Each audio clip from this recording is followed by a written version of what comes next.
South Africa has a collection of world-renowned craft breweries. And now, as with beer, the craft liquor market is offering award-winning beverages flavored by traditional and innovative ingredients, independently produced in small batches. It's handmade, a lot of hands-on work, a lot of focus on quality and the actual production process itself, where you don't get that with your big commercial brands.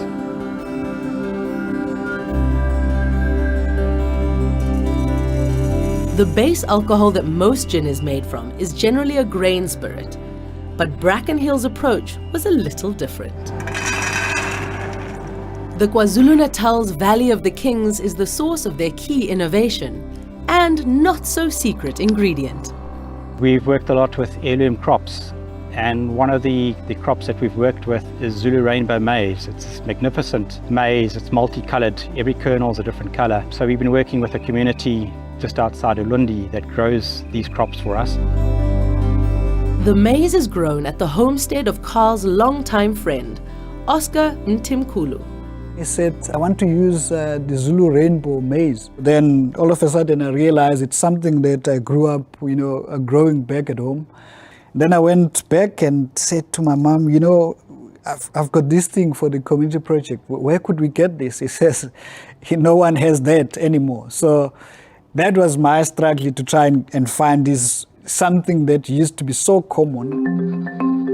Original seeds of this largely forgotten maize were gathered from relatives farming across KwaZulu-Natal.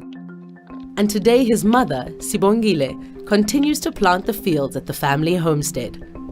Then the actual flavor of the gin, the signature botanical in there is msuzwane, which is a indigenous herb.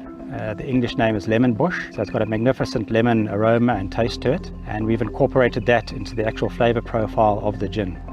Having determined the ingredients and the botanicals that would flavor the gin, it was time to settle on a logo and a name.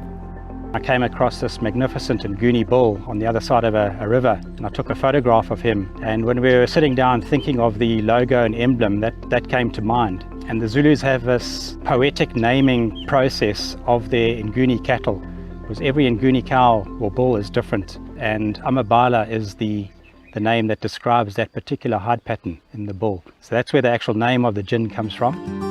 The name Amabala, as it suggests, it's about being colorful, and most of the Nguni cattle, they've got beautiful colors, and they are very attractive in the eye. So that's how the name came about. If you look at the actual logo and you'd see outside of the bottle, you'll see a Nguni ox, and that's how it's Amabala. But I think it also blends well with the Zulu rainbow maize because it also has Amabala. Back at the distillery, Carl and his assistant distiller, Brighton, are working on a new flavor profile to present to a very special client. Our gin is distinctly African, both in taste and also in the actual visual appearance of it.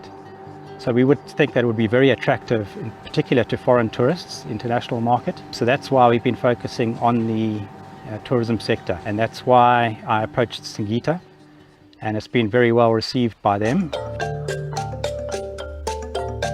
Game lodge company Singita is part of the Sabi Sands Game Reserve, the oldest private game reserve in South Africa, and an area with the highest density of leopards in the country. We typically have most of our guests coming from out of the country. They've been to many safari lodges during their travels, and they come to Singita and they've got high expectations. What we're finding these days is it's the stories, it's the storytelling that has become the big thing.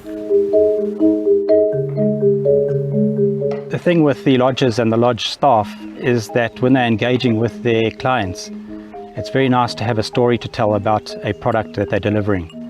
And the generic products that are purchased, from the bottle stores, etc., they don't know the background to those. But this particular gin, because it has roots in local community growing the crops and an indigenous herb, they connect with it very easily, and they find it very easily to tell the story about that gin to their guests. Kenny Smith has mixed more than a few gin and tonics and is keen to continue to promote bespoke craft liquors to their guests and to tell the stories behind the bottles. When there's a story behind it, people take notice. They actually look for the story within the product. So the story is most 100% definitely the major selling factor. We can make one batch with crops that are grown from a particular community near a lodge, and the bar staff can actually tell their clients that literally that gin is made from crops that are grown outside of the reserve. It just creates a magic moment, and people talk about those stories forever. And I think there's a huge demand for that. People are wanting a bit more than the mainstream. They're wanting something handmade, handcrafted, and very unique. Back in the Valley of the Kings, Sibongile Mtimkulu and her family continue to supply Zulu rainbow maize, as well as sorghum, a drought-resistant cereal grain, to the Brackenhill craft distillery. We've been working together to try and get this off the ground. We've been working together to make sure that community benefit. To actually have a gin that is associated with my community, Brackenhill community, where I come from, where I grew up on the farm. This brings back all good memories of my childhood in a different way. And no one expected such thing to come out of that village. So I'm very proud, and I'm sure the community where I come from is so proud to be part of this process.